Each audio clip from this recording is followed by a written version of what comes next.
പഞ്ചദിന banking നടപ്പിലാക്കുക ആവശ്യമായ ജീവനക്കാർ നടത്തിയ അഖിലേന്ത്യാ തല പണിമുടക്ക് വടകരയിൽ പൂർണ്ണം. പണിമുടക്കിയ ജീവനക്കാർ വടകരയിൽ പ്രകടനവും പൊതുയോഗവും സംഘടിപ്പിച്ചു.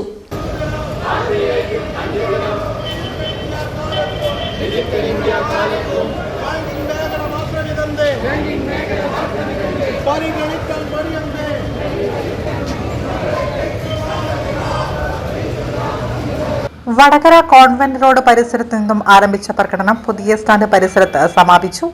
തുടർന്ന് നടന്ന വിശദീകരണ യോഗത്തിൽ ഗിരീഷ് അധ്യക്ഷത വഹിച്ചു. അഭിവാദ്യങ്ങൾ അർപ്പിച്ച് Sajith Kumar KK, Rajith P, N Meena, ഷെനിത് Kumar എന്നിവർ സംസാരിച്ചു.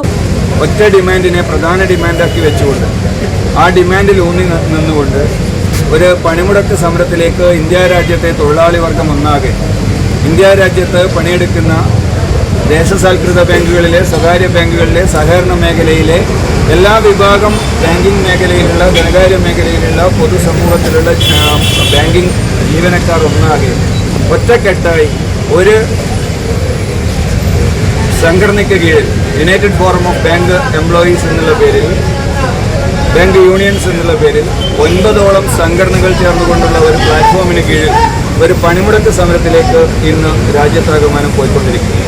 ഇതിനടിസ്ഥാനമായ വിഷയത്തെക്കുറിച്ച് വളരെ സജീവമായി തന്നെ, വളരെ വിശദമായി തന്നെ നേരത്തെ സ്വാഗതം പറഞ്ഞ ആളുകൾ ഉൾപ്പെടെ സൂചിപ്പിച്ചു കഴിഞ്ഞു. 5 ദിന ബാങ്കിംഗ് നടപ്പിലാക്കുക എന്നുള്ള ഒരു മിനിമം ഡിമാൻഡ് മുന്നോട്ട് വെച്ചുകൊണ്ടാണ് നമ്മളെ ഇന്നിങ്ങനെ തെരുവിലേക്ക് ഇറക്കിവിടാൻ ഇന്നത്തെ കേന്ദ്രം ഭരിക്കുന്ന ഗവൺമെൻറ് തയ്യാറായിട്ടുള്ളത് എന്ന് വളരെ ഖേദപൂർവ്വം നമുക്ക് പറയേണ്ട ഒരു സാഹചര്യത്തിലേക്കാണ് കാര്യങ്ങൾ പോയിട്ടുള്ളത്. നേരത്തെ 2015 10ാം ഉഭയകക്ഷി കരാറിൻ്റെ കാലഘട്ടത്തിൽ തന്നെ നേരത്തെ നമുക്കറിയാം, നേരത്തെ എല്ലാ ശനിയാഴ്ചകളും ഉച്ചവരെ പ്രവൃത്തി ദിനമായിരുന്നൊരു കാലഘട്ടത്തിൽ നിന്ന് മാറി 10ാം ഉഭയകക്ഷി കരാറിൻ്റെ കാലഘട്ടം മുതൽ 2015 മുതൽ നമ്മുടെ ശക്തമായ ഇടപെടലിൻ്റെ അടിസ്ഥാനത്തിൽ നമ്മളെല്ലാ ശനിയാഴ്ചകളും അവധി ദിനങ്ങളാക്കണമെന്നുള്ള ഒരു നിർദ്ദേശം IBAയുമായി സംഘടനകൾ മുന്നോട്ട് വെച്ചതിൻ്റെ അടിസ്ഥാനത്തിൽ ആ ഒരു 10ാം ഉഭയകക്ഷി കരാറിൻ്റെ ചർച്ചാവേളയിൽ 2015 2 ശനിയാഴ്ചകൾ, 2ാം ശനിയാഴ്ചയും 4ാം ശനിയാഴ്ചയും നമുക്ക് പൂർണ്ണ അവധി ദിനങ്ങളാക്കി മാറ്റിത്തരികയും മറ്റ് ശനിയാഴ്ചകളൊക്കെ തന്നെ വൈകുന്നേരങ്ങളിൽ വരെ പ്രവർത്തന സജ്ജമാക്കിക്കൊണ്ടുള്ള ഒരു നിർദ്ദേശമായിരുന്നു, അല്ലെങ്കിൽ ഒരു അംഗീകാരമായിരുന്നു നമ്മുടെ നിർദ്ദേശത്തിന് അന്ന് ലഭ്യമായിരുന്നു.